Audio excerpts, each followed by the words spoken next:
பாடல். இவர் விஷ்ணுவின் மோகினி அவதாரத்திலும் சிவனின் அருளிலும் இருந்தவர். இவர் சபரிமலை என்ற ஊரில் காணலாம். கார்த்திகை மாதம் தொடங்கியதும் ஐயப்ப பக்தர்கள் ஐயப்ப பக்தியில் மூழ்கி போகின்றார்கள். இவர்கள் மாலைகளை அணிந்து பக்தி செறிவுடன் ஐயப்பன் நாமத்தை சொல்லி இந்த விரதத்தை ஆரம்பிக்கின்றார்கள். இந்த விரதத்தை கடைபிடிப்பது எப்படி என்று சுருக்கமாக சொல்வோமானால், கார்த்திகை முதலாம் நாளில் நாம் கோவிலுக்கு சென்று அல்லது வீட்டில் தூய்மையுடன் மாலைகளை அணிய வேண்டும். யாருக்காவது அந்த நாளில் மாலைகளை அணிய முடியாட்டி 19 நாட்களுக்குள்ள அந்த மாலையை அணிய வேண்டும். 41 நாட்கள் விரதம் இருக்க வேண்டும்.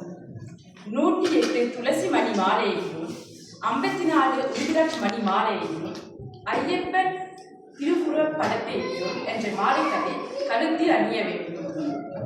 கருப்பு உடை அணிய வேண்டும்.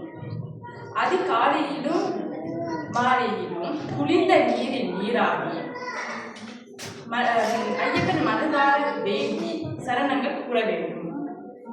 நம் 10 வாரங்களில் ஒருவர் இறந்து விட்டால் நாம் கோவிலுக்கு சென்று அதற்கு பின்புதான் அந்த கோவிலுக்கு சென்று கழுத்தில் இந்த மாலையை கழற்றி அதுக்கு பின்புதான் அந்த நிகழ்வுக்கு செல்ல வேண்டும்.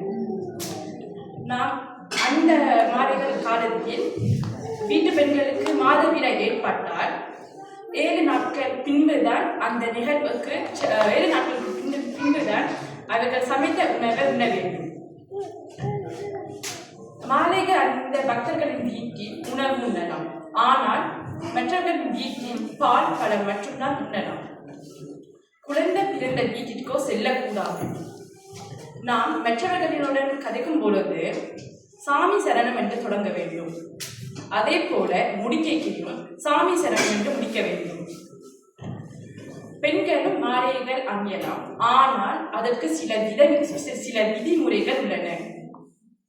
இந்த விரதத்தின் கடைசி நாளில் நாம் கோவிலில் குருசாமியிடம் அல்லது வீட்டில் தாயாரிடம் கழுத்தில் இந்த மாலைகளை கழற்ற வேண்டும். பின்பு அந்த மாலைகளை சந்தனத்தில் நனைத்து ஐயப்பன் திருவுருவ படத்தின் முன்னுக்கு வைத்து வீட்டு தீபாதரனை சுற்றி அந்த விரதத்தை முடிக்க வேண்டும். நன்றி, வணக்கம். சாமி.